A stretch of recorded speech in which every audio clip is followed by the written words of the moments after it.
João 15. Todo mundo aqui já leu, talvez dezenas de vezes, esse texto da videira verdadeira, ao Jesus diz: eu sou a videira verdadeira. No curso de 30 e tantos anos, lendo o texto e ouvindo, e sentindo, e escaneando a emoção das pessoas em relação a esse texto, eu posso lhes dizer basicamente duas coisas. A primeira é que, de algum modo, todo mundo acha esse texto bonito, lindo, poético, mas subliminarmente, ou num outro tipo de linguagem, de modo inconsciente, a maioria das pessoas acha essa poesia assim meio apavorante. A emoção cristã em relação à videira verdadeira é uma coisa assim muito ambígua, muito ambivalente, pelo menos.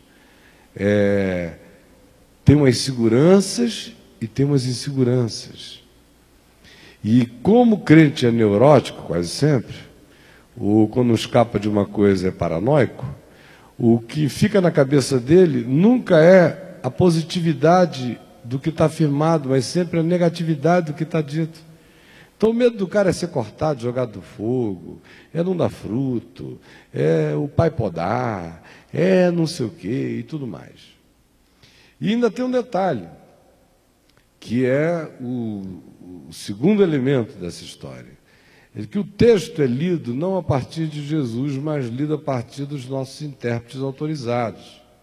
Então, por exemplo, esse é um texto aqui que para Calvino serviu bastante para fundar e fundamentar aspectos da predestinação. Mas serviu também para Armínio, fundamentar o oposto, a antítese. Porque se você for ler do ponto de vista da teologia esse texto aqui, ele é antitético o tempo todo. Ele morde e sopra, morde e sopra, morde e sopra. Como o Novo Testamento inteiro, é um morde e sopra o tempo todo, porque o ser humano, infelizmente, só entende a linguagem do morde e sopra. E aqui vai assim. Graça eterna, segura, da qual ninguém pode ser arrebatado, porque Jesus disse que não há essa possibilidade de ser arrancável dessa graça, porque todo aquele que o Pai me deu, esse vem a mim. Então quem chegou lá já foi levado pelo Pai. E o que vem a mim, de modo algum lançarei fora. Ponto e acabou. Isso aqui tem a ver com o significado eterno da existência humana. Ninguém vem a mim se o Pai não o trouxer. E aquele que vem a mim, de modo algum eu lançarei fora. Você está seguro. Está seguro antes de haver átomo, antes de haver partícula subatômica, antes de haver nêutron, fóton, qualquer outra coisa. Antes de haver buraco negro, porque o Cordeiro foi imolado antes da criação de qualquer mundo.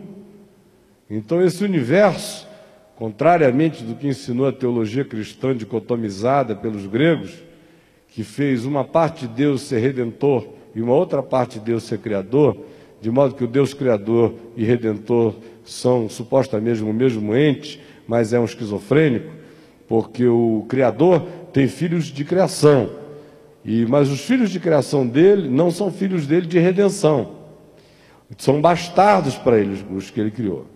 E aqueles que são filhos de redenção dele também têm o privilégio de serem filhos de criação, só que como se tornaram filhos da redenção, já devem ser seres tão redentoristas, tão arrebatados, tão abstratos, tão etéreos, tão minerais, tão semi-angelicais, tão das pedras preciosas da Nova Jerusalém, que para serem desse nível e dessa elevação, devem quase que deixar de ser filhos da criação.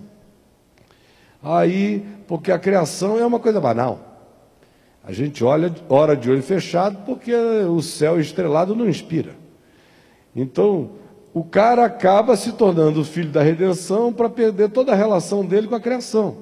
E assim segue o Deus cristão, esquizofrenizado, amando a um mundo ao qual logo em seguida ele passa a odiar se o cara não o aceitar. E ficou na cabeça de todos nós isso aí. Deus é bom. Você é filho de Deus pela criação. Você já não cometeu essa barbaridade milhares de vezes de falar isso para os outros? Agora você precisa ser filho de Deus pela redenção. Só que a gente não entende uma coisa mais básica, que pode chamar tudo que é teólogo da terra, reuni-los inteiros contra mim, não treme um fio de cabelo da minha cabeça. Eu só quero que eles me digam como é que Deus conseguiu virar um Deus esquizofrenizado, redentor de um lado e criador do outro, sendo que antes de haver luz, porque luz já é uma coisa, já é uma produção, fóton. Antes de haver luz, houve cruz, porque o Cordeiro foi imolado antes da fundação do mundo. O que eu estou dizendo aqui a vocês muda a teologia cristã inteira. Essa frase aqui é simples, acaba com tudo, desconstrói tudo. Estão pensando que é brincadeira? Porque aí acaba a esquizofrenia, e o universo criado é criado pelo amor da redenção, e não por um exibicionismo divino, querendo mostrar que ele sabia criar coisas apavorentemente inconcebíveis. Tudo já foi criado sob o signo da cruz. Não há nada que exista que não tenha nascido do amor, porque Deus é amor. Então, enquanto a gente não compreende isso, o mundo é um nó só na nossa cabeça, e a vida é uma angústia só, cheia de geografias de pode isso, pode aquilo, pega aqui, voa ali, o que que dá, o que que não dá, o que que é de Deus, o que que não é de Deus. Fica uma vida horrorosa, todo departamentalizado, e você se fragmenta a ponto de que depois de um tempo, para ser honesto, se perguntarem o seu nome, você vai ter que dizer: Legião é o meu nome, porque nós somos muitos, né? Muitos. E quanto mais igreja você passar, mais espírito você pega, fica cheio de encosto e doidinho. Então o processo é esse, quando se lê esse texto, essa ambivalência aqui. Agora, olha só como é que esse texto só ficou desse modo para nós, porque a gente esqueceu Jesus, a gente esqueceu o contexto, a gente esqueceu o que ele estava falando, e a gente lê a Bíblia a partir dos nossos teólogos e doutores e doutrinadores e denominações e aqueles que nos catequizaram. Por isso eu queria te perguntar o seguinte: quando você lê aqui um texto como esse aqui do verso 6, que diz que o ramo que não permanecer nele será lançado fora e secará, e o apanham, e o lançam no fogo e o queimam, qual é a imagem que vem na tua cabeça? Honestamente. O inferno, é ou não é? É ou não é o inferno? Tem alguém aqui com outra coisa que pulsante, latente, naturalmente, bata primeiro no coração? Depois de anos e anos e anos de doutrinação, é inferno. Esse é um texto aqui muito usado para o inferno. Eu não sei como conseguem, porque Jesus só está fazendo aqui uma analogia. E uma analogia não escatológica. Uma analogia para a vida. Não esqueça, ele está se despedindo dos discípulos. Capítulo 13 começa com um lava-pés, o exemplo de humildade. Aí bate uma nostalgia. Aí ele vem com: não se turbe o vosso coração, credes em Deus, crede também em mim. Vai até Tomé perguntar pelo caminho, ele dizer que é o caminho, a verdade e a vida. Aí Filipe interrogar, e Jesus tinha dito: desde agora conheceis o Pai e o tendes visto. Aí Filipe disse: mostra-nos o Pai, isso nos basta. Aí, mas Filipe, que negócio é esse, meu filho? Tanto tempo eu estou convosco e não me tendes conhecido, quem me vê a mim vê o Pai, como dizes tu, mostra-nos o Pai, não crees que eu estou no Pai, que o Pai está em mim. As palavras que eu vos digo, não as digo por mim mesmo, mas o Pai que permanece em mim faz as suas obras. Aí a gente entra aqui no 15, depois dele falar do Consolador, que viria, que animaria, ou seja, a sequência inteira é existencial. A sequência inteira não é escatológica, não está falando do céu, não está falando do inferno, está falando da vida. Está falando de um grupo de pessoas que iam ficar aparentemente sozinhas, que estavam se sentindo sós, só pela fibrilação da possível ruptura. entre o Cristo, o Jesus físico, e o Cristo transhistórico, com o qual eles haveriam de se relacionar pela fé no coração, daí em diante.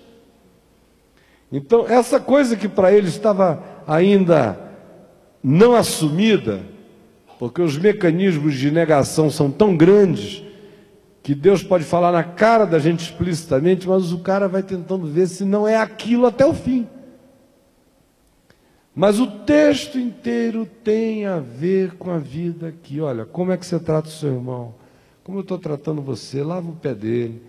Todo mundo se suja no caminho. É impossível andar e não se sujar. Vós já está limpos pela palavra que eu tenho falado. Agora a poeira do chão a gente lava nos pés uns dos outros, com discrição, com simplicidade. Não fiquem com o coração turbados, não. Na casa de meu pai tem muitas moradas. E vocês sabem o caminho. E vocês sabem quem é Deus, é só olhar para mim, o jeitão de Deus está todo revelado, não tem, aqui morre a teologia, a especulação rabínica, acaba tudo isso. Quando ele diz, quem me vê a mim vê o Pai, acabou a especulação, é olhar para ele e saber como é Deus. E entra na mais visceral descrição existencial do capítulo inteiro. E tem a ver não com o céu ou o inferno do além, mas com a possibilidade do céu e do inferno aqui e agora. Tem a ver com vida com Deus ou desconexão de Deus. Tem a ver com dependência de Deus ou autonomia de Deus. Tem a ver com a pretensão de você ser o autogestor da sua própria vida ou com a confiança de se conectar de maneira inafastável de Jesus e se alimentar dele. Vamos ler o texto e ver a maravilha de positividade que aqui é afirmado o tempo todo. Começa dizendo, eu sou a videira verdadeira. Eu queria saber aqui, alguém que não gosta de uva doce? Tem alguém que detesta a uva aqui? Seja honesto. Pô, uva eu odeio. Tem alguém? Até de vinho pode ter alguns que não gostem. Mas de uva, eu sinceramente nunca encontrei um cara na minha vida inteira, rodando o planeta todo, que tenha dito, eca, uva. Nunca vi. Porque é um prazer universal a videira. E Jesus podia ter dito qualquer outra coisa. Eu sou a oliveira verdadeira. Eu sou a tamareira verdadeira. O que ele quisesse que fizesse se tornar verdadeiro, virava verdadeiro, porque a verdade é ele. Então ele vira a porta quando ele quer, ele vira pastor, ele vira cordeiro, ele vira videira, ele vira o que ele quiser, ele é. Mas por que ele escolheu um negócio tão gostoso? Doce, bom, saboroso, que dá vontade de fazer parte, de comer, de ficar junto. E o produto, o Salmo 104 ainda diz que é uma dádiva de Deus, que ele deu o vinho ao homem para alegrar-lhe o coração. Por que que no meio de tantas imagens ele começa com tanta doçura? Com uma coisa que a gente quer botar na boca, ou que o produto dela é alegria. Quando ele diz eu sou a videira verdadeira, ele não está dizendo eu sou o mandacaruzeiro espinhento. É a videira, doce e verdadeira, que conseguiram transformar para a gente emocionalmente numa espécie de pé de mandacaru, de espinheiro. Mas o convite começa nessa doçura, eu sou a videira verdadeira. E aí ele diz, o meu pai é o agricultor, e tem gente que entra em pânico nessa hora. É ou não é? Parece que ele diz assim, o diabo é o agricultor. Eu quero assim, meu Deus, Deus é o agricultor, estou danado. E aí, quando a resposta do coração é essa, o que o cara está confessando é a mesma coisa que aquele homem da parábola dos talentos, que ganhou um talento e enterrou, fez. Fazendo projeção da sua própria maldade, da sua própria percepção equivocada de Deus, ou das misturas que ele tenha feito sobre informações que ele teve acerca de Deus e construções outras de natureza psicológica que ele tenha também feito, o fato é que o Deus agricultor é apavorante para a maioria dos cristãos. Porque, usando a mesma linguagem daquele homem, ele é surtado, injusto, diabólico, perverso, e Baudelaire tinha razão. Porque ele ceifa o que ele não semeou e ele ajunta o que ele não espalhou.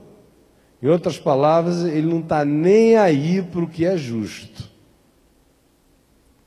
Então, esse Deus, na cabeça daquele cara, o faz ouvir a resposta que diz servo mau. Porque Deus não era aquilo.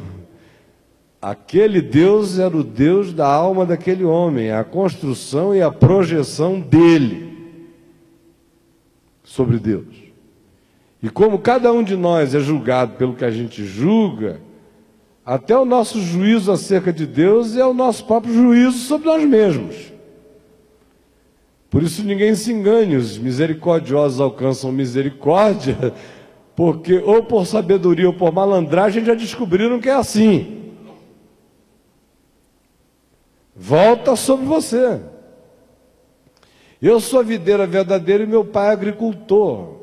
E essa frase devia nos refrescar a alma.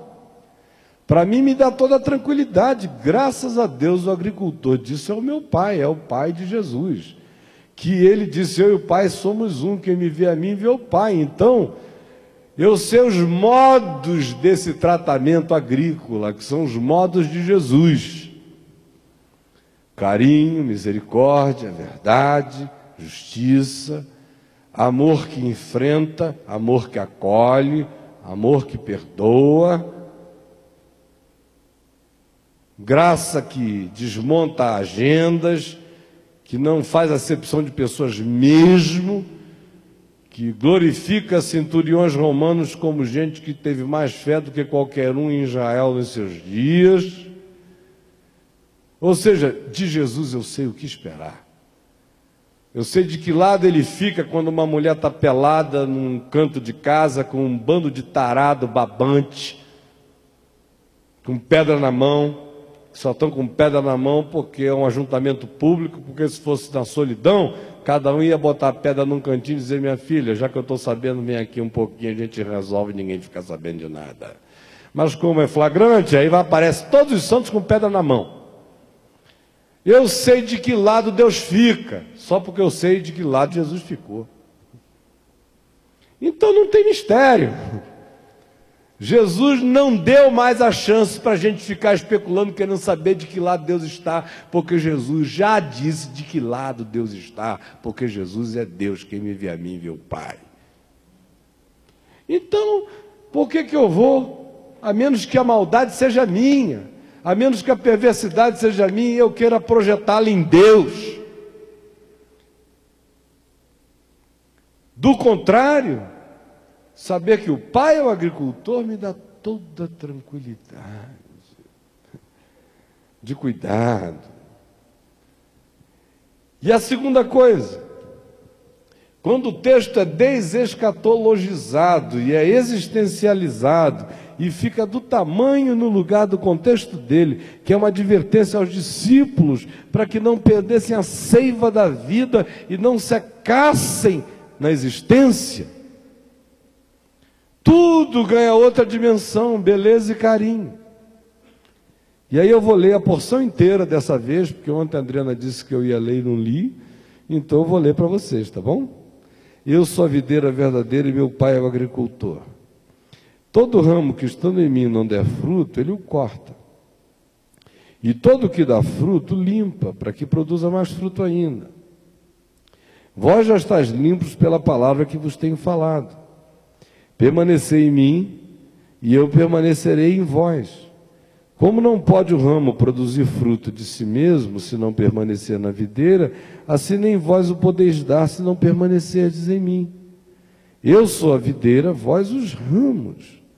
Quem permanece em mim, eu permaneço nele, esse dá muito fruto, porque sem mim nada podeis fazer. Se alguém não permanecer em mim, será lançado fora, à semelhança do ramo, e secará, e o apanham, e o lançam no fogo e o queimam. Se permanecerdes em mim, as minhas palavras permanecerão em vós, e pedireis o que quiserdes, e vos será feito. Nisto é glorificado meu Pai, em que deis muito fruto, e assim vos tornareis meus discípulos. Como o Pai me amou, também eu vos amei. Permanecei no meu amor. Se guardardes os meus mandamentos, permanecereis no meu amor, assim como também eu tenho guardado os mandamentos de meu Pai, e no seu amor permaneço. Tenho-vos dito estas coisas para que o meu gozo esteja em vós e o vosso gozo seja completo. O meu mandamento é este, que vos ameis uns aos outros, assim como eu vos amei. Ninguém tem maior amor do que este, de dar a própria vida em favor de seus amigos. Vós sois meus amigos se fazeis o que eu vos mando. Já não vos chamo servos, porque o servo não sabe o que faz o seu senhor. Mas tenho-vos chamado amigos, porque tudo quanto ouvi de meu Pai vos tenho dado a conhecer. Não fostes vós que me escolhestes a mim, pelo contrário, eu vos escolhi a vós outros, e vos designei para que vades e deis fruto, e o vosso fruto permaneça, a fim de que tudo quanto pedides ao Pai em meu nome, Ele vos conceda. Isto vos mando, que vos ameis uns aos outros. Se o mundo vos odeia, sabei que primeiro do que a vós outros me odiou a mim. Se vós fosseis do mundo, o mundo amaria o que era seu. Como todavia não sois do mundo, pelo contrário, dele vos escolhi, e por isso o mundo vos odeia. Lembrai-vos da palavra que eu vos disse: não é o servo maior do que o seu senhor. Se perseguiram a mim, também perseguirão a vós outros. Se guardaram a minha palavra, também guardarão a vossa. Tudo isto, porém, vos farão por causa do meu nome, porquanto não conhecem aquele que me enviou. Se eu não viera nem lhes houvera falado, e aqui ele está falando dos judeus, porque o mundo inteiro não ouviu a palavra dele quando ele veio, está falando especificamente daquele contexto de Israel. Se eu não viera nem lhes houvera falado, isso do ponto de vista imediato, pecado não teriam. Foi o que ele disse lá em João 9, para aquele cara que se arrogava a saber de tudo. Ele disse: se você fosse cego, estava tudo bem, mas porque vocês dizem, nós vemos, subsiste o vosso pecado. Se eu não vier e nem lhes houvera falado, pecado não teriam, mas agora não tem desculpa do seu pecado. Quem me odeia, odeia também a meu Pai. Se eu não tivesse feito entre eles tais obras, quais nenhum outro fez, pecado não teriam. Mas agora, não somente têm eles visto, mas também odiado tanto a mim quanto a meu Pai. Isto para que se cumpra a palavra escrita na sua lei: odiaram-me sem motivo. São 2 salmos que dizem isso. Quando, porém, vier o Consolador, que eu vos enviarei da parte do Pai, o Espírito da verdade, que dele procede, esse dará testemunho de mim. Tenho-vos dito estas coisas, para que não vos escandalizeis. Eles vos expulsarão das sinagogas, mas vem a hora em que todo o que vos matar julgará com isso tributar culto a Deus. Isto farão porque não conhecem o Pai e a mim. Vamos orar. Pai, dá-nos compreensão do que nós já lemos, e que o Espírito Santo ilumine o nosso discernimento, e dá-me simplicidade e poucas e objetivas palavras para dizer o que tu quiseres que seja dito, em nome de Jesus. Amém. Olha aqui, se eu for ficar indo verso por verso, a gente vai ter que ficar uma semana aqui, pelo menos, para conversar desse assunto, desse texto. Por isso, eu queria que a gente visse a estrutura, porque a estrutura carrega uma mensagem. Como é que ele está dividido? Ele começa com essa autodesignação de Jesus: eu sou a videira, meu pai é o agricultor. Aí ele descreve o trabalho do agricultor, que é o trabalho de todo agricultor.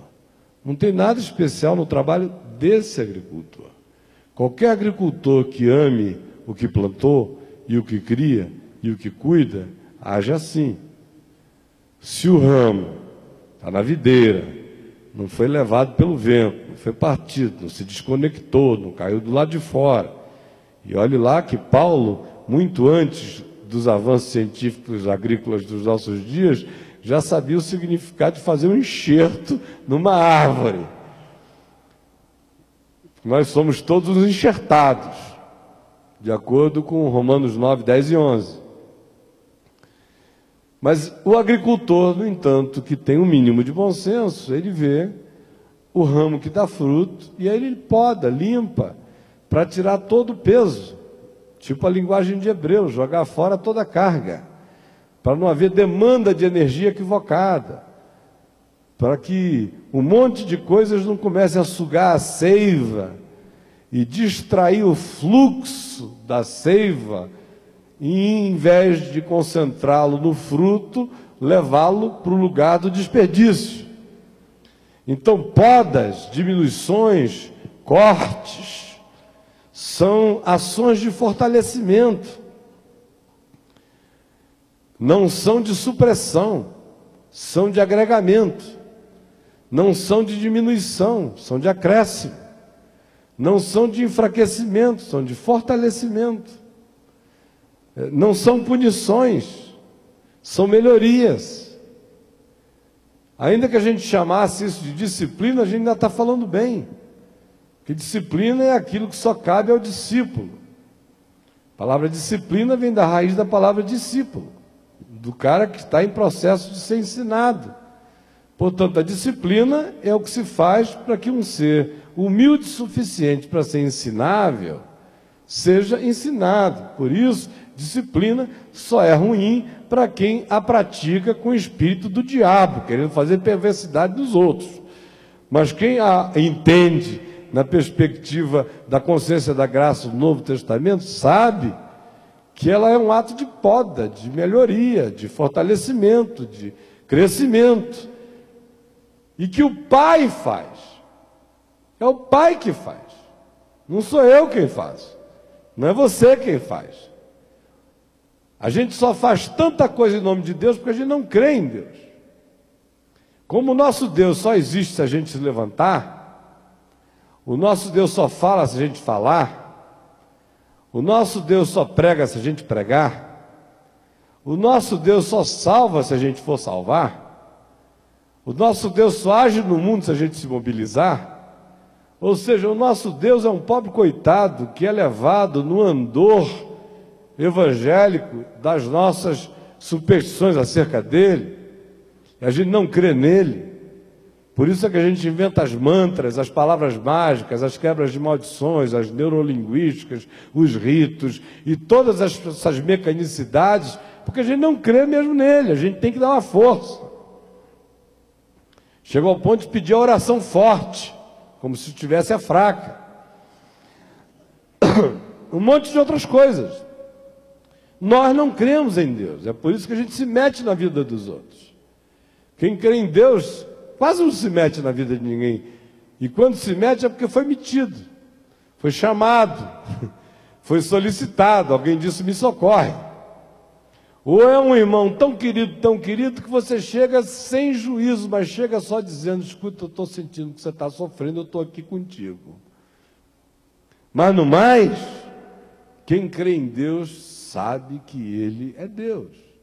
A poda é dele, o ramo é dele, o fruto é dele, o interesse é dele, o servo é dele, a gente é dele. Então quem faz esse trabalho é ele. O modo como ele trata disso é na vida. Não é reunindo um concílio para decidir se você quebrou o 5º, o 4º, o 7º mandamento, que é o de preferência, não é? É o mandamento de transgressão de tesão nacional, é o 7º, é o do adultério. Todo mundo ficou liçadíssimo com isso, não precisa nem explicar as razões, né? O resto vale, mas é uma fixação que Freud tinha razão, e especialmente está na base do Ocidente, porque budista não sofre tanto desse mal quanto os da cultura judaico-cristã. Já nasceram com o pinto cortado, né? Desde o tempo lá de Abraão, ficou aquele negócio, olha para o pinto. Então, acabou virando uma fixação danada. Mas nós, por causa disso, ficamos com essa mania intervencionista. E a igreja, tudo que é papel de Deus, tudo que se diz que Deus faz, a igreja acabou dizendo que é papel dela. Deus é só aquele que está suposto e teoricamente sobre a igreja, mas é a igreja que é a executora de todas as ações de Deus na terra. A poda é dela, a foice é dela, é tudo dela. Por isso a gente lê João 15 com pavor. Porque além disso ainda tem essa teologia, que eu queria ver Calvino e Armínio se encontrando aqui hoje, porque eu ia fazer o advogado do diabo, eu queria ver esses dois conseguirem montar qualquer das duas teses.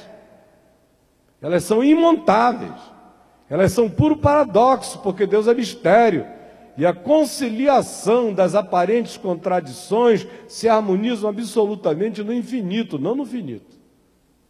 No finito elas são paradoxais, elas são paradoxos, caminhos paralelos. No infinito, tudo isso se converge, tudo isso se encontra. E aqui para nós elas só existem como paradoxo, porque nós somos, como Romanos 7 diz, seres rachados. Então, para seres bandeados e rachados, que de um lado dizem, com a minha mente eu quero o que é bom, mas com a minha carne eu quero o que é mal, a palavra de Deus tem que acontecer como paradoxo. Porque ela fala para o que em ti quer o que é bom, estimulando o que é bom, e fala para o que em ti quer o que é mal, te dizendo como faz mal. Por isso, para falar para seres rachados, uma palavra para ser divina, tem que carregar a inconciliabilidade desses dois termos, porque nós somos seres inconciliáveis em nós mesmos. Por isso é que uma banda tem que morrer, e ir morrendo. Por isso ninguém espere jamais que a Bíblia seja um livro sistematizável e que se organize de um tal modo que a gente escolha a nossa escola e fique tranquila nela. Quem quiser ser de Deus vai ter que viver apanhando de todos os lados no meio da tensão, sabendo que isso não é porque não existe segurança em Deus, isto é porque não existe segurança em mim. Só por isso. Aí o agricultor vai e poda, faz o que tem que fazer. Se o ramo está em mim, não der fruto, ele o corta. Se está em mim, dá fruto, ele limpa para que produza mais fruto ainda. Aí vem o primeiro problema teológico. É o em mim. Porque nós que temos a herança calvinista, ou que já lemos Paulo com a lente de Calvino, como a maioria fez, o em mim significaria a inafastabilidade absoluta desse ser de Deus. Porque em Paulo está em Cristo, é já ter morrido com Cristo, é já ter ressuscitado com Cristo, e é já estar sentado nos lugares celestiais em Cristo Jesus, e é não ser arrebatado das suas mãos sob hipótese alguma. Então, em mim, conforme Paulo, não enseja a mesma qualidade de em mim que aparece em João 15, porque o em mim de João 15 abre o precedente para que alguém seja cortado, e o em mim, que é em Cristo de Paulo, não abre tal precedente. Portanto, Jesus não está teologizando tanto quanto a gente gostaria. Ele não está construindo um arcabouço calvinista, arminiano, não está querendo fazer algum tipo de afirmação que de um lado seja calvinista, de outro lado seja arminiano. Ele não está nem aí para essas coisas. A questão de Jesus tem a ver com a vida. E ele é muito mais prático do que a gente pensa. Por exemplo, lá em João 7, de 14 a 17, ele inverte a ordem lógica, pedagógica e filosófica inteira do aprendizado humano. Quando ele diz simplesmente o oposto. Quem quiser ser meu discípulo, esse pratique a palavra e vai saber.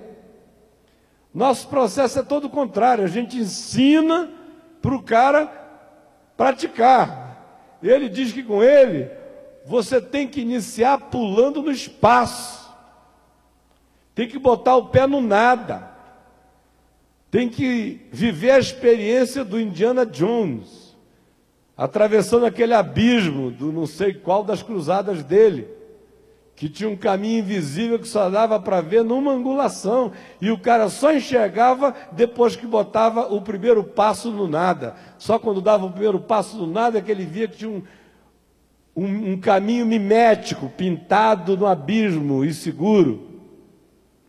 Mas enquanto ele não dava o passo no abismo, ele não enxergava o caminho. Com Jesus é assim. Se você não dá o passo no abismo, na loucura, e diz, eu boto o pé, você não vai a lugar nenhum. Se ficar esperando entrar em todos os entendimentos, você vira evangélico, mas não discípulo. Para ser discípulo, o cara tem que botar o pé no buraco.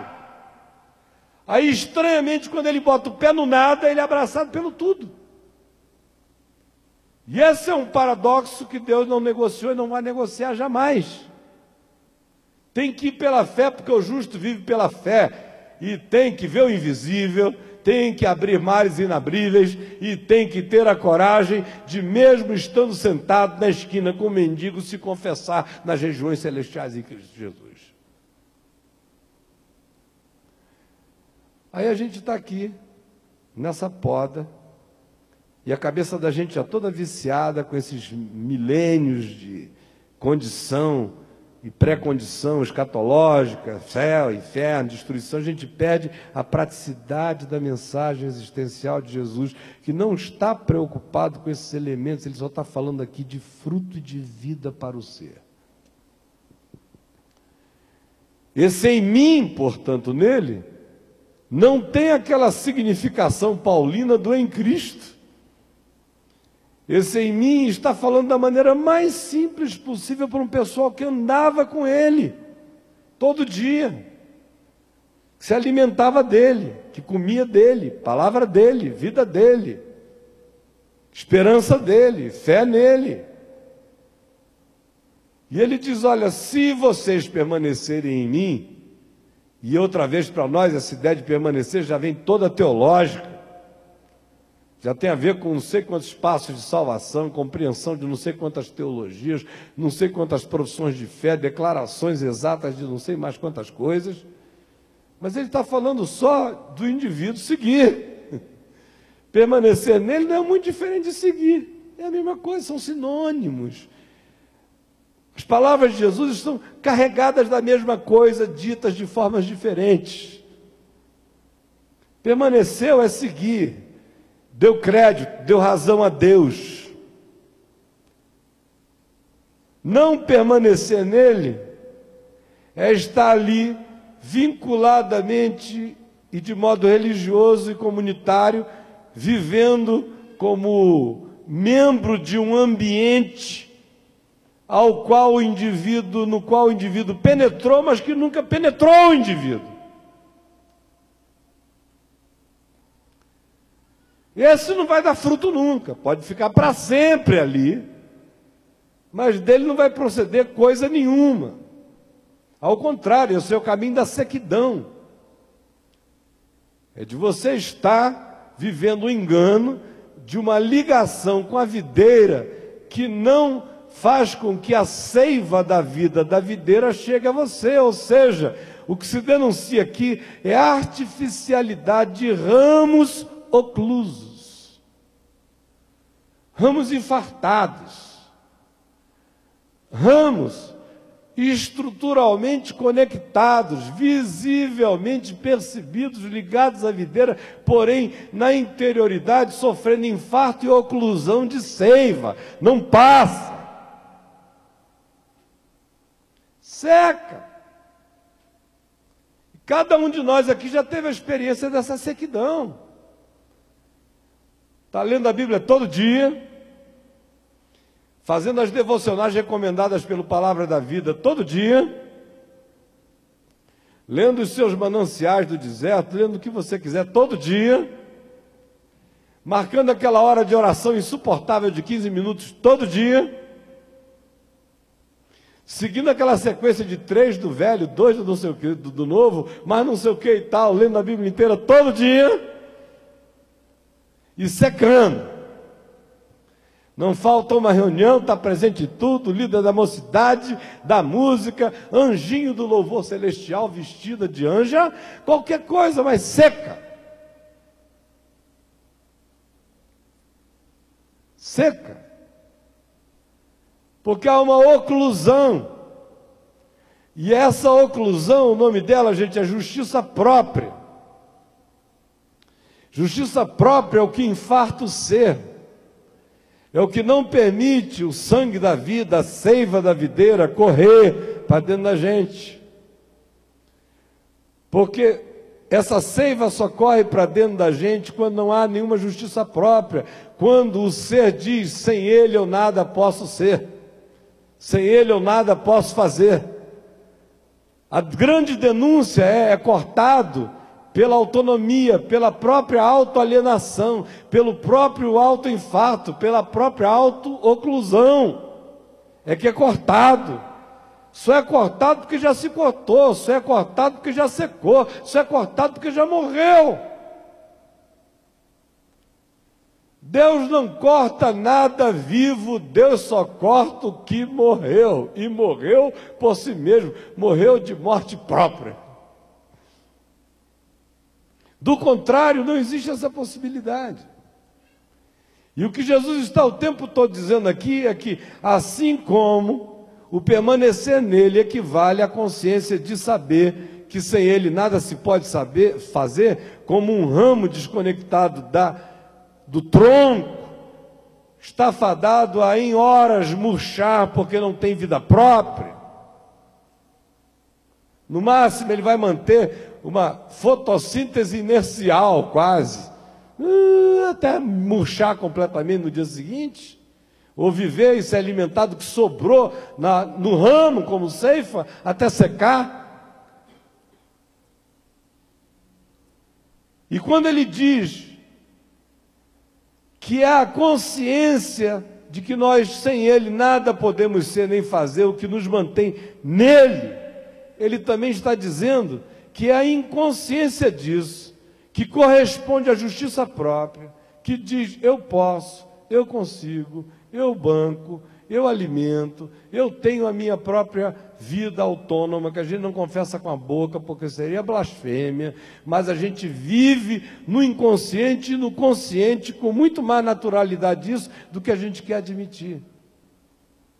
E nós fomos ensinados, na fé cristã, na maioria das vezes, que você tem a cobertura de Jesus para a sua vida até a chegada. Perdoa tudo que ficou para trás. Daí para frente, meu amigo escreveu, não leu, palco meu. É ou não é verdade? Olha, eu te perdoei o passado, agora o futuro você se garante, porque senão, não sei se terei a mesma condescendência. Ora, esse tipo de pregação, de afirmação e de ensino que é universal no meio cristão, produz o que o diabo gosta. Essa é a mensagem do diabo mais forte do que a pregada na macumba. Porque ela produz da mesma hora justiça própria. Porque daí em diante eu me banco. E quando produz justiça própria, ela afasta você da graça de Deus, da seiva de Deus, da dependência de Deus e da justiça conforme o Evangelho que pela fé te justifica e coloca você no mundo tendo que se auto-santificar. Portanto, criando um ser arrogante que se auto-salva, que foi salvo do passado miserável só para se salvar a si mesmo daqui para frente. E aí ele seca. Porque a justiça própria interrompe o fluxo. O fluxo da seiva de Deus para mim só continua a acontecer enquanto meu coração diz todo dia, sem ele eu não sou nada, sem ele nada eu posso fazer, sem ele eu não respiro, sem ele eu não dou o próximo passo, sem ele eu não discerno coisa alguma. É pela total ausência de justiça própria, que não significa total presença de iniquidade, Porque tem gente que, quando ouve falar de ausência de justiça própria, pensa que se está falando na presença de injustiça própria. Não, a justiça do Evangelho, que nos justifica pela fé, faz isso com tanto poder e é subproduto da consciência gerada pelo amor, que confessa: um morreu por todos, logo todos morreram, para que aqueles que vivam não vivam mais para si mesmos, mas sim para aquele que por eles morreu e ressuscitou. E por isso o amor de Cristo nos constrange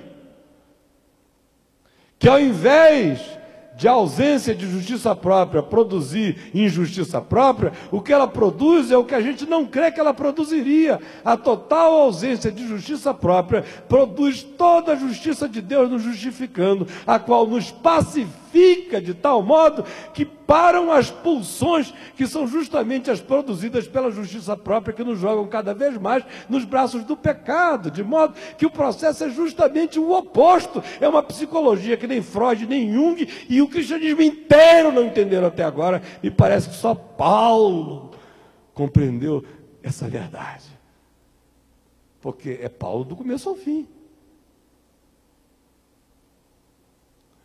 Mas se a justiça própria está aí dentro, e ela está o tempo todo, te é ensinada o tempo inteiro,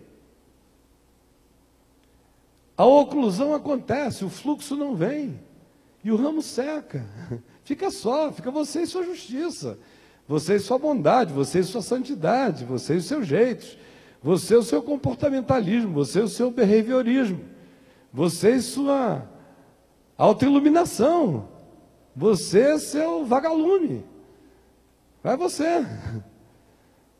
Vira água viva das regiões abissais, com bioluminosidade, mas vai morrer logo, porque essa energia é de uma bateria curtíssima. Então o que Jesus está dizendo quando ele fala descer em mim, ele está falando dessa descrição que eu espero que vocês tenham compreendido o significado mínimo, que senão eu vou ter que explicar o resto da tarde e não dá tempo. Todo ramo que estando em mim não der fruto, ele o corta, porque já está morto. Se não der fruto, é sinal de que morreu. E morreu e secou porque fez a oclusão, que foi a justiça própria impedindo a seiva da vida de correr e o indivíduo se sentir mera extensão da graça de Deus. Ramo é extensão. Ele só não tem que impedir o fluxo. Ele só não tem que infartar a seiva. Ele só não tem que correr a arrogância de dizer: olha, cuida do resto dos ramos fraquinhos, porque eu me dou conta de mim sozinho. Já estou pendurado em ti há muito tempo, deixa que eu já tenho uma força danada. Portanto, ninguém teologize, ninguém escatologize, ninguém coloque ninguém nem no céu nem no inferno. Lendo esse texto, Jesus está falando de existencialidade, de frutificar ou de secar na vida. E do alto engano que surge, e não esqueçam que ele está falando aos discípulos, da gente pensar que por fazer parte de uma geografia ou de uma ambiência impregnada dessas coisas todas de Deus, isso significa qualquer coisa, porque mesmo nesta ambiência, você corre o risco de se conectar à ambiência e virar ramo desconectado do tronco, e não dá nunca fruto e secar. Esse é o primeiro aspecto, a existencialidade visceral da vocação do discípulo. Segundo aspecto é que Jesus chega e continua essa história de permanecer em mim, eu permanecerei em vós. Olha, se vocês permanecerem em mim e eu em vós, vocês vão pedir o que vocês quiserem e vos será feito. Que é uma coisa chocante, né? Porque, obviamente, na cabeça da gente, quando a gente pensa permanecer nele, ele permanecer em vós, outra vez a religião entra no meio. Aí isso significa, eu vou obedecer os mandamentos dele todinho legal, vou participar de todas as coisas, faço parte do grupo de evangelismo da igreja, evangelizo a praça, ajudo com as crianças, visito o orfanato, o que mais, meu Deus, o cara vai ticando, estou legal com Deus, dou meu dízimo, não estou esquecendo nada, tem a oferta do templo, aquele irmãozinho que eu estou ajudando, o que mais, Senhor, aquele cara lá do meu trabalho, que eu preciso dar um jeito de deixar um folheto embaixo da mesa dele todo dia. Ele vai pensar que é um anjo do Senhor, chato, mas ele vai. Eu vou fazer a minha parte, porque eu estou aqui, porque eu sou de Deus. Eu permaneço em Deus e Deus permanece em mim. Eu não falto à igreja. Isso é permanecer em Cristo para evangélico. É ou não é, gente? Vamos ser honestos. Tem nada a ver com Deus. Tem a ver com a estrutura, tem a ver com o arcabouço, tem a ver com frequências, agendas, doutrinas, um monte de coisa. Aí a gente ora e não acontece nada. E a promessa é: pedireis o que quiseres e vos será feito. Mas o que Jesus está só dizendo é o seguinte: olha, se vocês forem extensão de mim, assim como o ramo não tem que pedir nada ao caule, porque o caule vai distribuindo fruto, dom e graça conforme a necessidade da árvore inteira, orar e resposta de oração para vocês vai ser coisa tão natural quanto uma mangueira sadia dá fruto. Vos será feito. Ele está falando aqui de harmonia, é de continuidade, é de intimidade, é de um mergulho de consciência, de dependência total, e de que a vida toda vem dele. De tal modo que você vai se harmonizando com ele, e a mente vai se reunificando, e as bandas partidas e separadas vão encontrando cada vez mais harmonia, de modo que quanto mais a sua mente for se tornando uma mente que pensa e sente com as categorias do entendimento do Evangelho de Jesus, mais certeza você terá que tudo que você pede é feito. Porque você começa a discernir os caminhos de Deus no mistério, você começa a discernir a resposta de Deus por trás da aparente não resposta ao seu pedido, e você vai começando a se surpreender com as maravilhas de que Ele fez infinitamente mais do que tudo quanto pedíamos ou pensávamos, a menos que você seja tão mesquinho que te ofereça um Cadillac e você prefira um velocípede. Como às vezes é a nossa cabeça: eu quero pedir velocípede, só aceito velocípede, Deus me dá um velocípede, eu quero velocípede, porque minha vizinha tem um velocípede, eu preciso de um velocípede, responde a minha oração do velocípede, senão eu nunca mais pedalo para o Senhor, e outras coisas mais. Assim, com essa maturidade maravilhosa que nós temos. Será feito. Aí ele diz que isso tudo acontece se a gente permanece no amor e nos mandamentos dele. Aí a gente já fica pensando em mandamento com a cabeça cristã, religiosa, de novo, de mandamento, listão. É ou não é? Mandamento já arrepia. Ih, meu Deus, mandamento, mandou. Mandou. Agora até tem a expressão mandou bem, que está começando a melhorar o mandou, né? Porque antes mandou era um horror. Eu que nasci em 55 e cresci numa geração, 60 era ano dos butiniques e 70 dos hippies. Imagina, quando dizem mandou, me dá erisipela. Que eu já nasci dizendo não, me explica, mas não me manda. Não sai me mandando, me explica, que eu bem explicado vou onde você nem imagina. Mandado não sai do lugar. Aí vem mandamentos. Aí você ouve na igreja ainda o reforçamento dos mandamentos, aí pegam Moisés, pegam Levítico, pegam tudo que Jesus não era e nem disse vira dele. E tudo que não era parecido com ele propositalmente, para chocar a consciência humana com a impossibilidade de ter justiça própria, ainda assim a gente agrega a ele como valor que ele veio matar. E que para nós parece que ele veio ressuscitar. Parêntese. Essa semana a Adriana foi num programa de televisão, lá bateu um papo com umas mulheres, é um programa tipo Ana Maria Braga Evangélica. Receita, cozinha, não sei o que e tal. E ela vai lá para no meio das receitas botar uns santos venenos assim, suscitar umas questões. Aí surgiu o papo lá sobre virgindade. Virgindade feminina, eu achei interessante, que a masculina ninguém questiona. Você já viu alguém com problema com a virgindade masculina? Não encontrei. Não encontrei.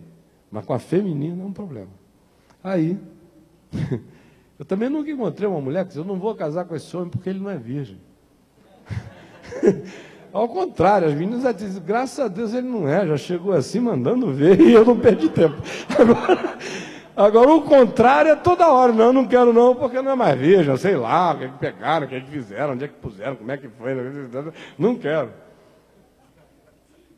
Desculpem, meus irmãos, só estou falando, você está te constrangendo, é porque é verdade de ti, porque se não for, você está alegre só. Quem está pesado aqui é porque está pesando. Então, olha só, aí ela foi lá no programa, aí vem a história da virgindade feminina. Aí ela, chega um pastor e dá uma opinião. Quem é que quer levar uma roupa velha para casa? Quem é que quer? Você vai, você pega uma roupa velha, você pega uma roupa nova. E ela disse, o pior é que o cara era assim, mais velho do que o Santo Sudário. E ainda estava com aquela moral toda, o indivíduo lá. Aí ela disse que não se segurou, né? Falou, olha aqui, deixa eu te falar uma coisa. Eu casei com 43 anos de idade. Quem andou na minha frente carregando a minha aliança foi a minha filha lindona, mulher, com uma aliança na mão, e atrás 2 guarda-costas, um de quase 2 metros e um de 1,90 m, praticamente, os meus 2 filhos. E eu casei virgem. Virgem de tudo. 3 filhos e virgem sem ser Nossa Senhora, dá para acreditar? Começou tudo nada, do Gênesis, não sabia coisa nenhuma. O mundo foi criado aos 43 anos de idade, para mim. Agora, se o senhor quiser ficar na lei, é muito fácil. Vamos aqui abrir Deuteronômio, que tem essas leis aqui, da virgem, da estuprada, dos filhos rebeldes, do não sei o quê. Os filhos, a gente bota no madeiro, deixa o pintainho comer o olho até o bicho morrer.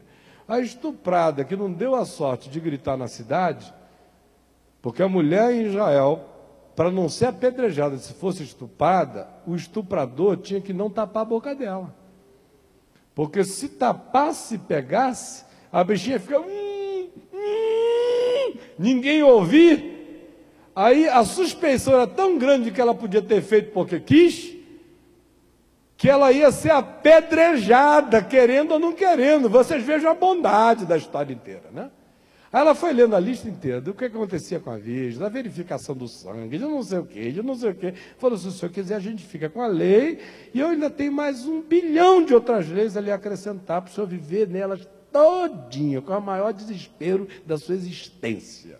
Ou então vamos parar de ser seletivo e dizer o que a palavra diz, que a lei morreu em Cristo, para que a gente se casasse com Deus em novidade de vida, e para que daqui para frente, o que prevalecesse, fosse o mandamento do amor na consciência. Isso é a fé em Jesus, o resto é o que vocês inventaram. Então, olha aqui, aí Jesus sai dessa história do pedireis o que quiseres e vos será feito, e diz, o meu mandamento é este, que vos ameis uns aos outros. Permanecereis em mim se guardardes os meus mandamentos, no plural. Aí a gente diz, ih! Aí ele diz, e o meu mandamento é esse, porque os mandamentos todos de Jesus são um só. Tudo é um só. Tudo mais se deriva dali, e sem aquilo ali, nada mais é. É só performance. Como 1 Coríntios 13 diz, pode dar o corpo, pode falar em línguas, pode profetizar, pode exercer a fé, pode operar milagres, pode curar, pode ter sabedoria, pode ter conhecimento, pode ser equilibrado, pode ser o rei da sensatez, mas se não tiver amor, nada disso aproveitará. Então, da mesma forma, é o fruto do Espírito. O fruto do Espírito aí vem uma lista plural, porque só existe aquela pluralidade se houver a singularidade do amor. Por isso os meus mandamentos são que vos ameis uns aos outros.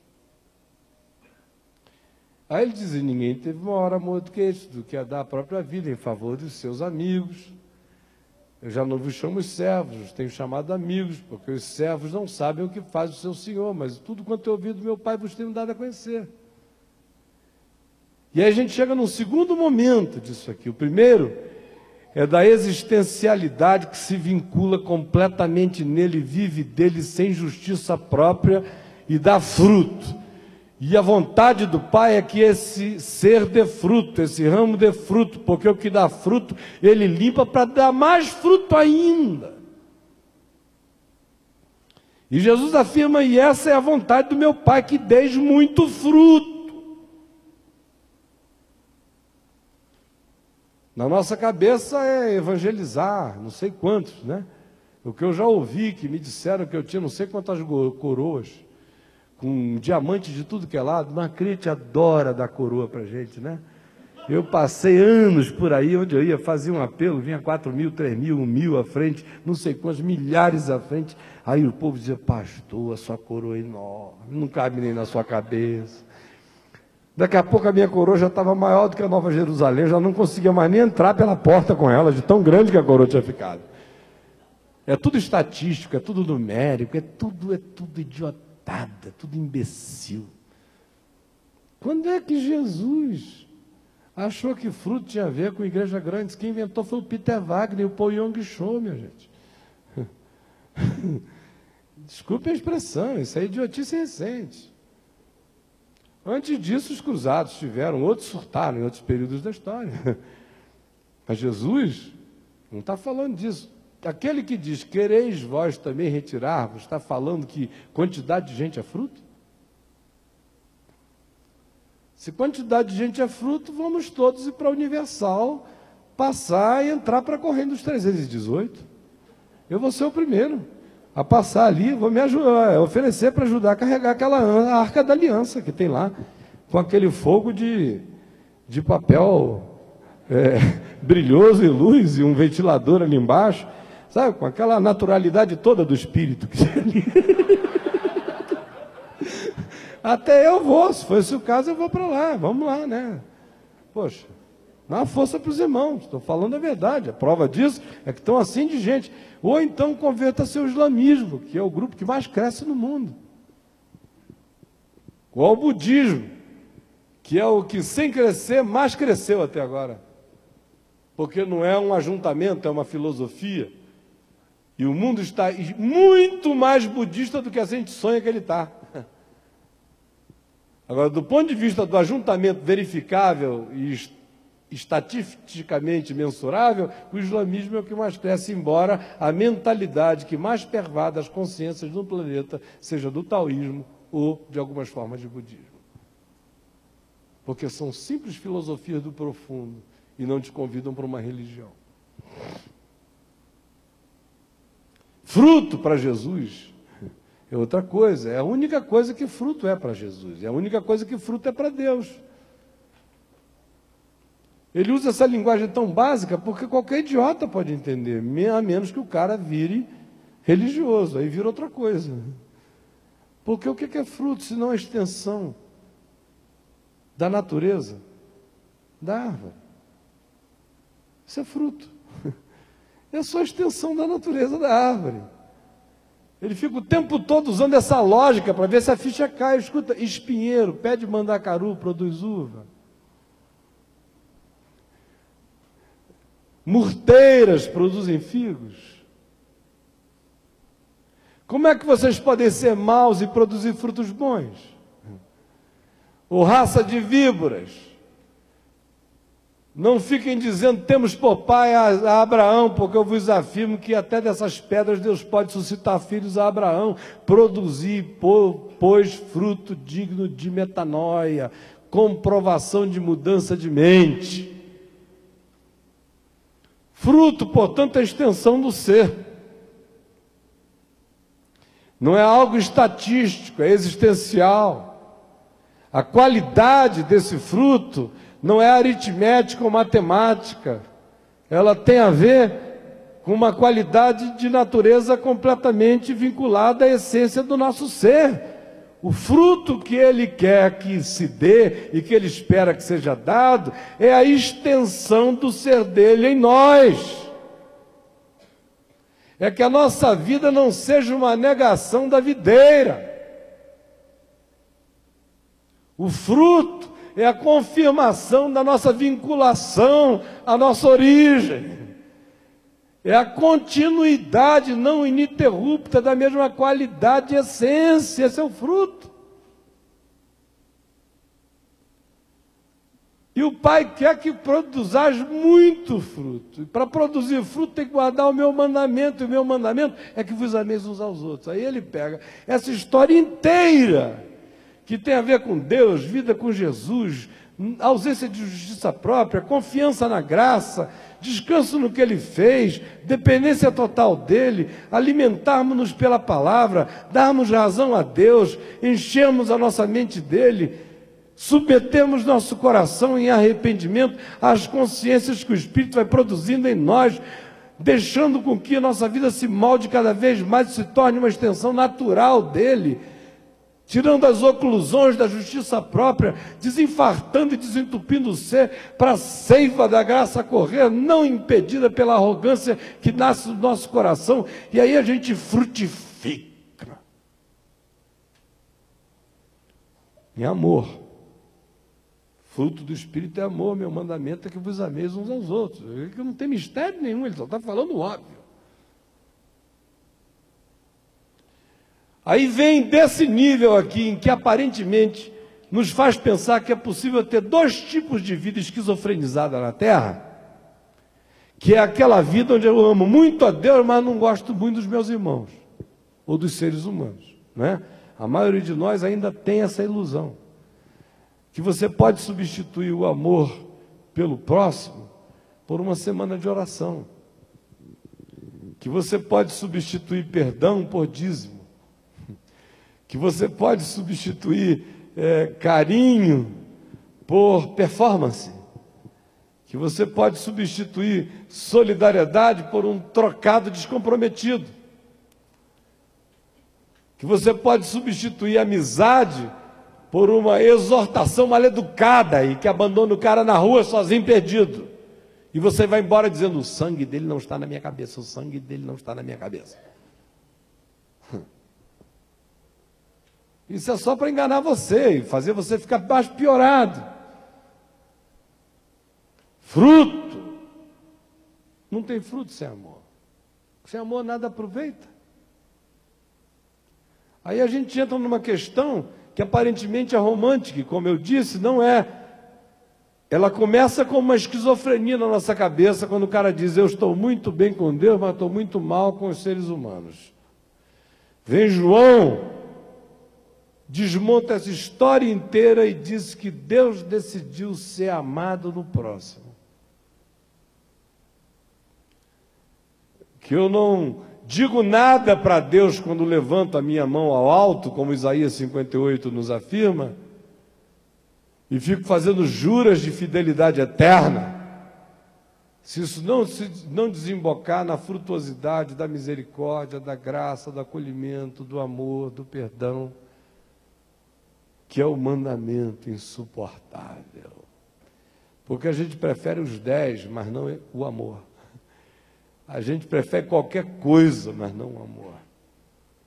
O amor acaba com o poder das nossas justiças próprias.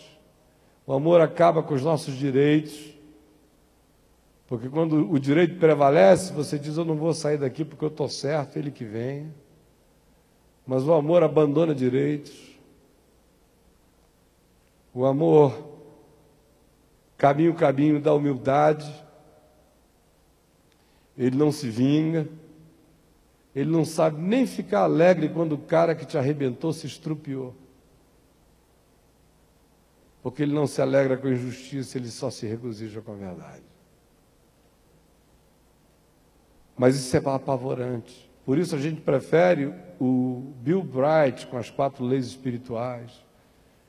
Por isso a gente prefere distribuir o filme Jesus no mundo inteiro para fazer de conta que a gente está dando fruto.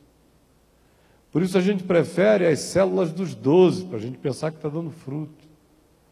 Por isso a gente prefere o coral da igreja, ou entrar no grupo de coreografia, ou qualquer performaticidade de nós para nós. Para a gente pensar que está dando fruto, e não ter que ser frutuoso em amor, e não ter que amar a Deus no irmão. Porque se de um lado a minha ligação e a vida vem da seiva, da videira verdadeira, o fruto dessa conexão se manifesta como amor. O mandamento de amar uns aos outros é o fruto dessa seiva. E não adianta, porque não tem um atalho para isso.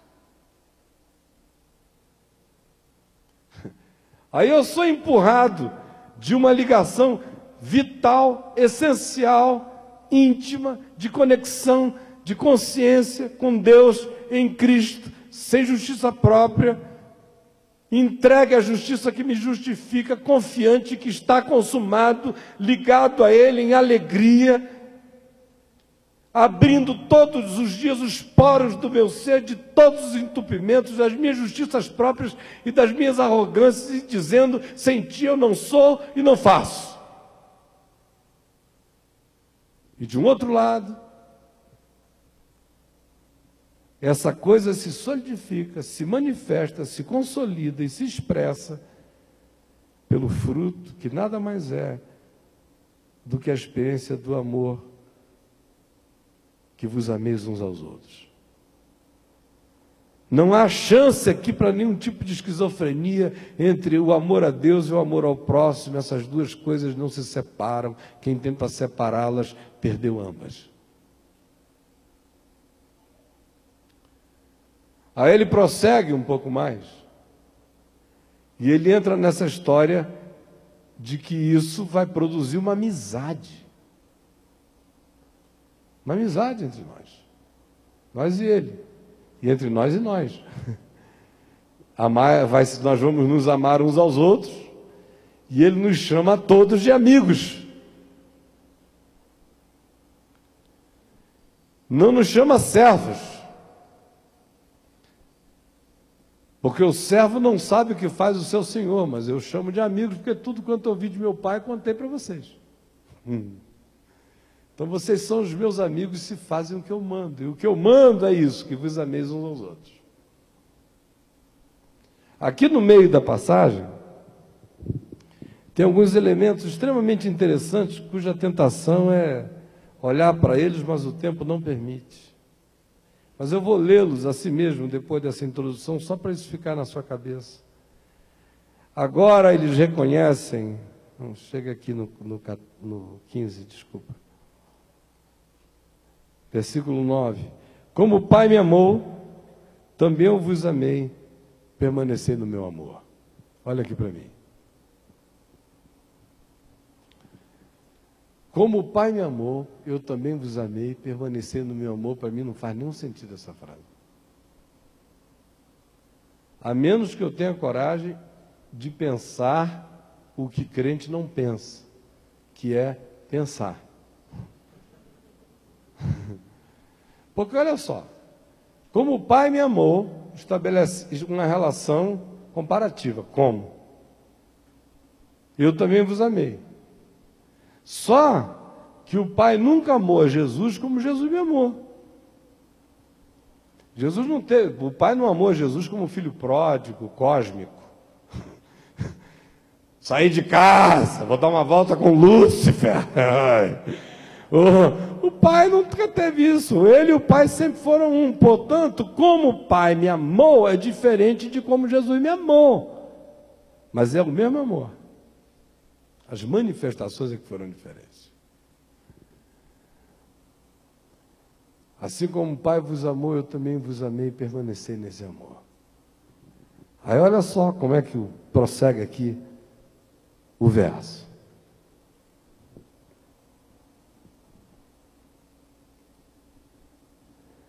Se guardardes os meus mandamentos e permanecerdes no meu amor, assim como também eu guardo os mandamentos do meu Pai e no seu amor permaneço.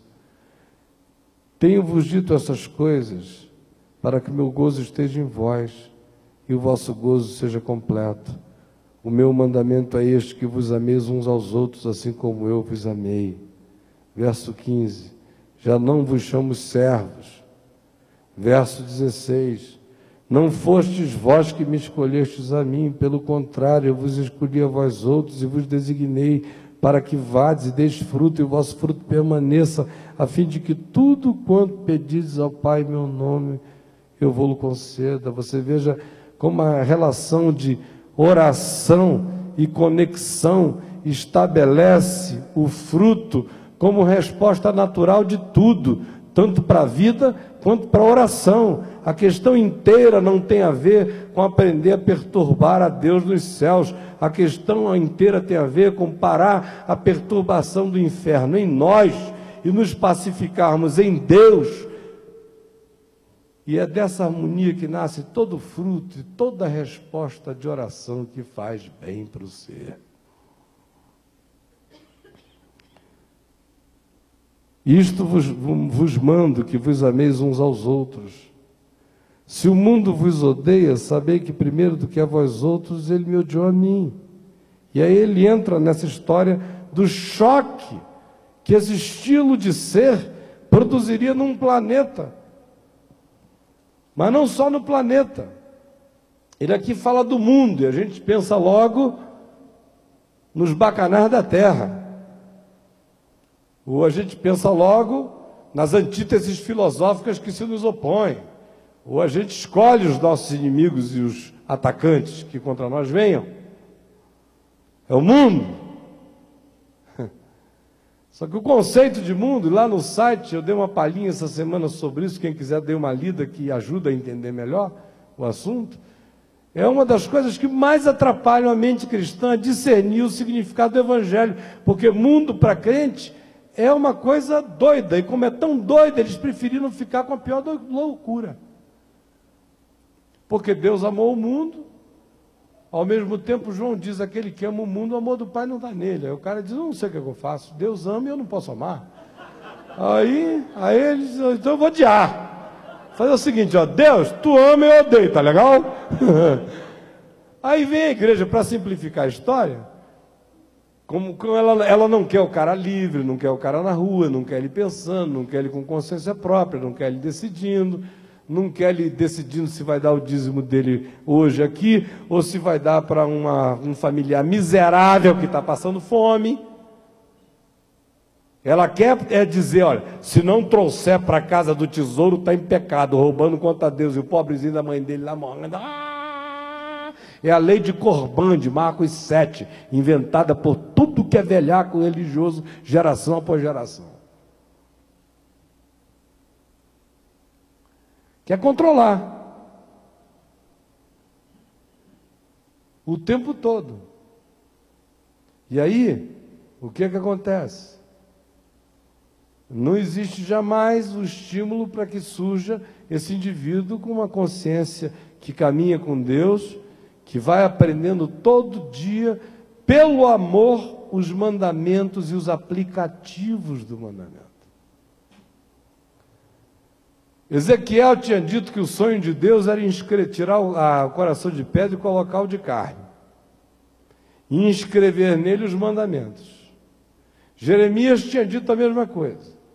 Paulo diz que quando o Evangelho chegou e o Espírito começa a falar conosco, já não mais em tábuas de pedra, mas agora escrevendo em corações, conforme 2 Coríntios capítulo 2, está se cumprindo o sonho de Ezequiel e de Jeremias, de formar consciências e individuação. Só que esse é um processo que demanda todo dia o exercício da consciência e do amor, porque você não entrega a sua vida a um pastor que diz, meu filho, vai por aqui, vai por ali, faça isso, faça aquilo, case com ele, descase dele, decide quem é que Deus uniu, quem é que Deus não uniu, quem é que não sei o quê, quem é que... Não. Você vai ter que agir com a sua mente, vai ter que crescer, ou então assuma, eu tenho pavor, sofro de síndrome de Peter Pan espiritual, tenho vocação para bonsai evangélico, e vou ficar aqui, nanico, aleluia. E assuma, meu irmão. Agora, se quiser ser discípulo, o caminho é outro. E vocês vejam o paradoxo disso tudo. é que outra vez a ordem é invertida, olhem só. Quando Jesus chega e diz o seguinte, verso 7, se permanecerdes em mim, e as minhas palavras permanecerem em vós, pedireis o que quiserdes e vos será feito. Nisto é glorificado meu Pai, em que deis muito frutos, e assim vos tornareis meus discípulos. Inverteu a ordem outra vez. Como é que a igreja faz discípulos? Primeiro ele escreve um manual. O manual do discípulo, não é? Primeiro passo. Segundo passo. Aí o cara vai. Estabelece o discipulador, que é o dono dele, que por seu turno pertence a um outro superior a ele, que por seu turno também é gado de um outro fazendeiro, de um capataz, que por seu turno responde ao intendente de fazenda, que por seu turno responde ao chefe dessa senzala nunca morrida, chamada igreja. Isso é o discipulado. Chama de G12 ou chama de ponto G, não sei como é, mas é com G o negócio. Deve ser 12, porque eu nunca vi ninguém sair com muita alegria disso aí, só vejo sair doidos, caras. Muito doido. Tem alguns aqui que tem histórias fartas para contar, né? Qual é o teu nome? G12, porque nós somos 12. Seja qual for o caminho, o discípulo é feito assim. Ele é um cara que a gente fabrica. A gente vai ensinando, tapinha para lá, tapinha para cá, babá, ele tem que virar. É um escoteiro de Deus. Lá vou eu. Vai lá, meu filho. Ensino ele. A criança não para nunca de usar calça curta. É discípulo. Jesus inverte essa ordem. Ele disse que é preciso ficar ligado na seiva, tirar a justiça própria, desinfartar o ser, deixar a seiva correr para dentro, saber que essa seiva é dependência dele, é nenhuma arrogância, é justiça que vem da fé, é nenhuma justiça própria, é a frutificação natural da continuação da qualidade essencial de Deus em nós, que é amor, porque Deus é amor, e o mandamento dele não é contrário a ele. O mandamento dele é apenas a afirmação de quem ele é, e ele é amor, ele manda ser como ele é, porque ele nos fez a sua imagem e semelhança. Não foi para a gente ficar a antítese dele, é para a gente ficar parecido com ele, e o propósito dele é fazer com que todos nós nos tornemos segundo a semelhança e a imagem do seu Filho. Por isso um Deus que é amor só dá um mandamento: amor.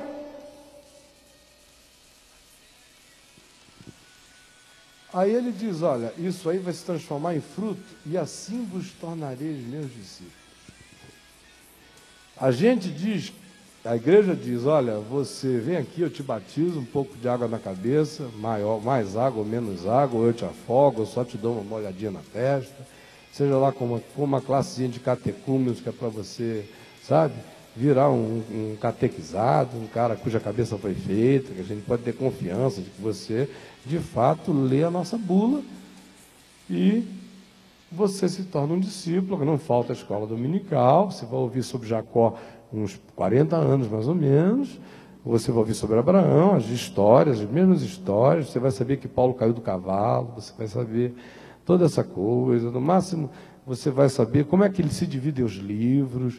E você vai saber o que Calvino disse, que o fulano disse, que o fulano, não sei o que o Beltrano disse, não sei o que mais, e o que o catecismo da nossa igreja determinou, que é como a gente tem que entender isso aqui, e fora desse modo não se entende isso aqui correto, de modo que isso aqui, para ser franco, deixa isso aqui para lá, é só essa porcaria aqui, porque já que é isso aqui que determina como é que eu tenho que entender isso aqui, para que eu vou me preocupar com isso aqui? Eu fico só com isso aqui, com o catecismo da igreja, e aí viro católico, ainda que eu seja protestante.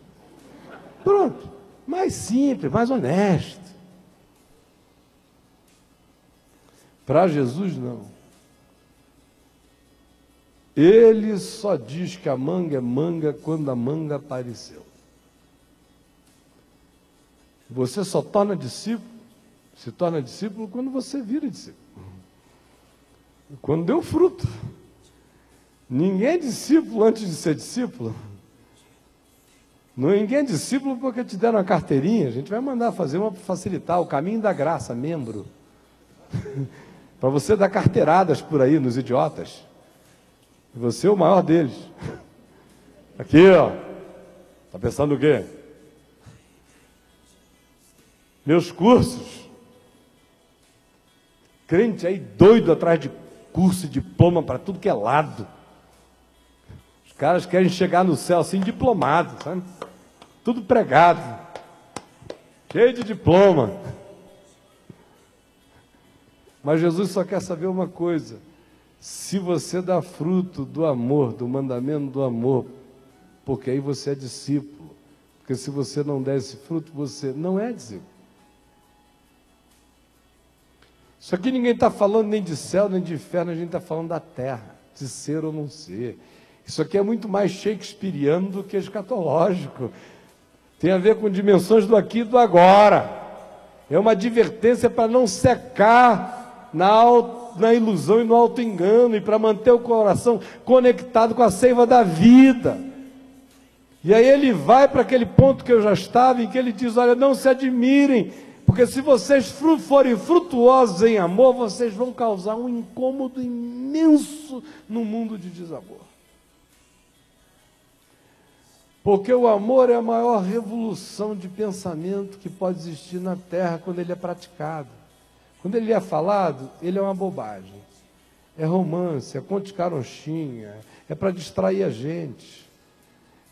Hoje, então a gente inventa amores impossíveis, tragédias gregas, gente que, sabe, que só não ficou junto porque não deixaram.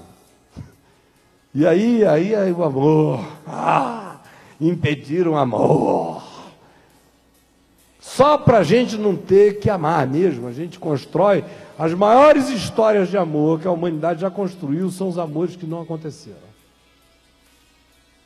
Prova de que amor acontecido é uma coisa que a gente ou não quer ou não conhece. Ou não quer ou não conhece. Então a gente tem sempre que estar fabricando um amor impossível. E Jesus diz que para ser discípulo é só viver o amor possível, simples, que flui com a naturalidade, com a despreocupação que faz uma manga não ter nenhuma crise de identidade para botar do ramo. Já viu uma manga em crise? Me ensina a ser manga, mangueira. Nenhuma manga tem essa crise. Se tiver na raiz da vida, ela não tem que fazer nada, basta ser que será. Se torna discípulo. Não porque seguiu um determinado caminho externo, mas porque seguiu um fluxo interno. E aí se torna discípulo não porque alguém disse que você foi feito discípulo, ou porque te ungiram discípulo, ou porque você fez todos os 12 dos discípulos e virou membro dos 144. Não. É só por uma razão, é impossível você não ser discípulo se você estiver ligado à videira verdadeira. E se o pai for o agricultor, vai dar fruto e ninguém precisa dizer eu sou discípulo, porque o fruto vai contar a história do teu ser. Só que ele diz que no mundo isso é insuportável, porque é uma revolução.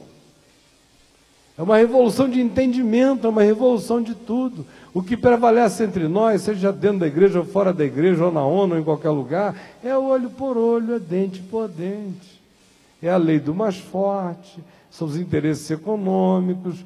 O politicamente correto faz com que a gente maqueie as perversidades mundiais com determinadas fachadas de bondade, mas a mesquinharia homicida está presente em tudo. E na igreja é a mesma coisa, não tem nenhuma diferença não. Não pensem que eu estou aqui sendo um hiper simplista, porque quem me acusar disso vai ter que provar que sabe do que está dizendo mais do que eu sei, porque eu não tenho dúvida do que eu sei do que eu estou falando. E aí, Jesus disse que viver isso no mundo é um choque, uma perturbação constante. Você não precisa fazer nada, basta ser gente boa de Deus para se tornar insuportável, você entendeu? Seja fora ou seja dentro, seja no mundo para a igreja, ou seja na igreja que é mundo segundo Cristo. E o interessante é que quando Jesus concluiu essa história, e eu sei que eu estou aqui sem seguir nenhuma ordem natural, como facilmente eu conseguiria fazer, organizando isso aqui numa mensagem expositiva, mas não ensina, só ajuda o cara a ficar com uma estrutura de um esboço, e eu não estou interessado em que ninguém fique com estrutura de esboço. Eu quero que você vá para casa com a certeza que eu tenho no meu coração de que nunca mais na sua existência você vai conseguir ler João 15 do mesmo modo. Disso eu tenho certeza. O interessante é que quando ele fala de mundo aqui, e a gente fica pensando em todos os perversos, nos Césares e nos romanos, e nos bárbaros, e nos gregos tarados, ou qualquer outra coisa, mas ele não desemboca nesse universo de uma dimensão cósmica tão ampla. Ele vem, quando vem falando de que o mundo rejeitaria, se rejeitou a mim, vai rejeitar vocês, se crerem em mim, vão crer em vocês. Ele chega no momento em que ele diz que mundo mais perigoso é esse do qual ele está falando. Ele anima, diz que o Consolador virá, que eles vão ser muito odiados, mas vai haver muita consolação de Deus no coração, porque o Espírito Santo vai dar testemunho e eles vão dar testemunho junto com o Espírito. Aí o capítulo 16 começa dizendo, olha só como é que começa o capítulo 16. Olha. Tenho-vos dito estas coisas. Portanto, o que ele falou antes é por causa do que ele vai falar agora. Tá bom? E olha como é que o bicho pega feio. Tenho-vos dito estas coisas para que não vos escandalizeis. Por quê, hein? Porque o mundo ia odiá-los? O mundo previsível iria odiá-los? A previsibilidade da raiva do mundo contra o amor de Deus só escandaliza cegos, surdos e mudos, recém-nascidos com retardamento. Porque todos nós sabemos que o mundo jaz no maligno e odeia o que é bom. Há uma pulsão suicida na terra. Há uma vontade de morte do homem. Há um desejo, há um direito instalado no ser humano tão poderoso que é maligno, é demoníaco, é do advogado do diabo, é formar advogado em série. Existe um promotor de justiça do diabo na maioria de nós. Como existe a justiça do diabo na maioria de nós. Como existem os direitos do diabo na maioria de nós. Que são direitos de matar, de roubar, de destruir, de vingar.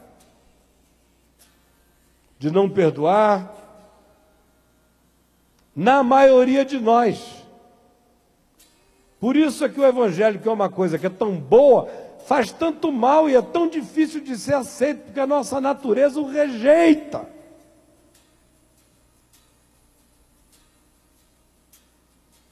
Aí Jesus vem e diz, olha, para vocês não ficarem com esse mundo tão difuso e tão lato, eu vou dizer para vocês de onde é que o risco do maior escândalo vai surgir nessa perseguição, se vocês forem gente só da videira verdadeira, só do fruto, só da seiva, só do amor, só da graça, só do mandamento que gera fruto natural.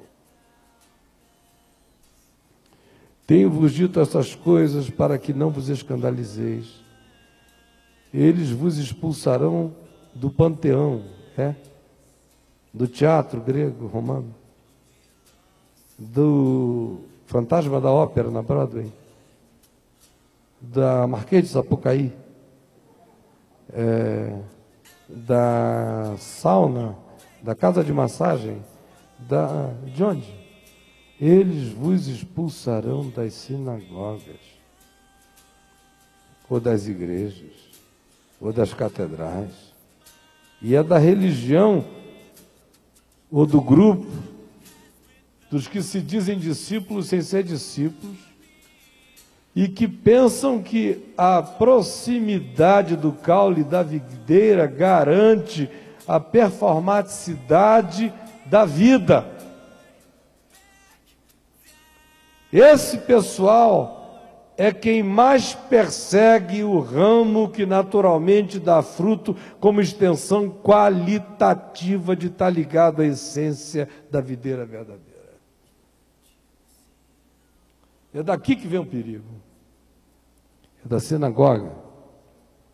Mas vem a hora em que todo que vos matar julgará com isto, está tributando culto a Deus, isto farão, porque não conhecem nem a mim e nem ao Pai. Estão terminando de verdade?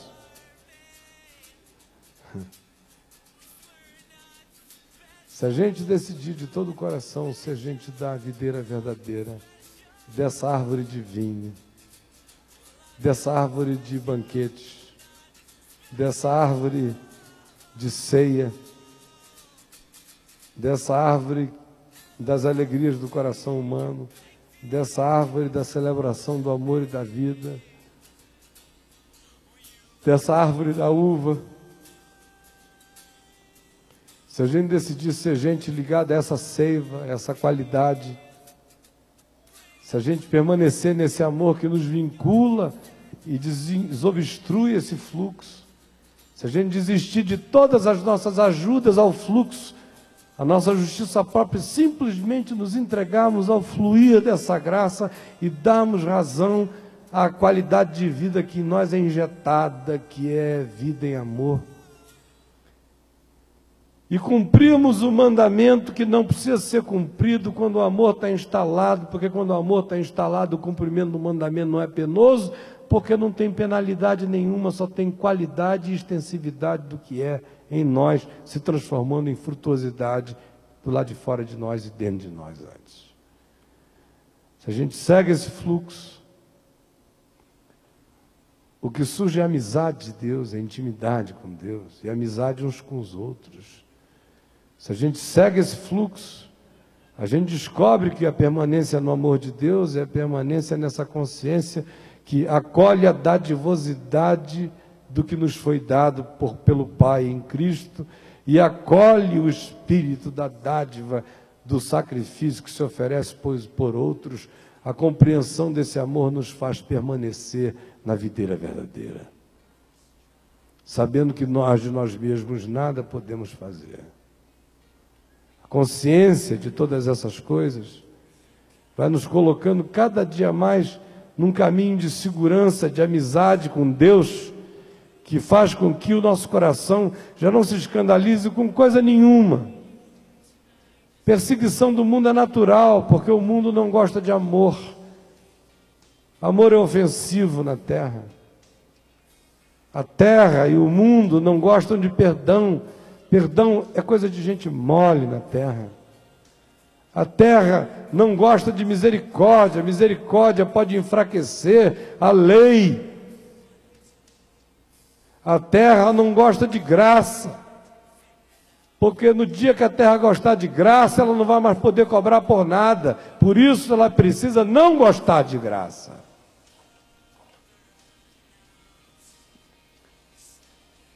Alguns dos ódios sobre a graça começam no bolso do indivíduo. A avareza dele o impede de ter que gostar de uma coisa que seja a favor e merecido, porque ele não admite nenhuma relação que não lhe pague muito bem, a começar do bolso. E chega até a alma. Outras vezes começa na alma e chega no bolso. Mas que vai da alma ao bolso e do bolso à alma, não tenho a menor dúvida sempre.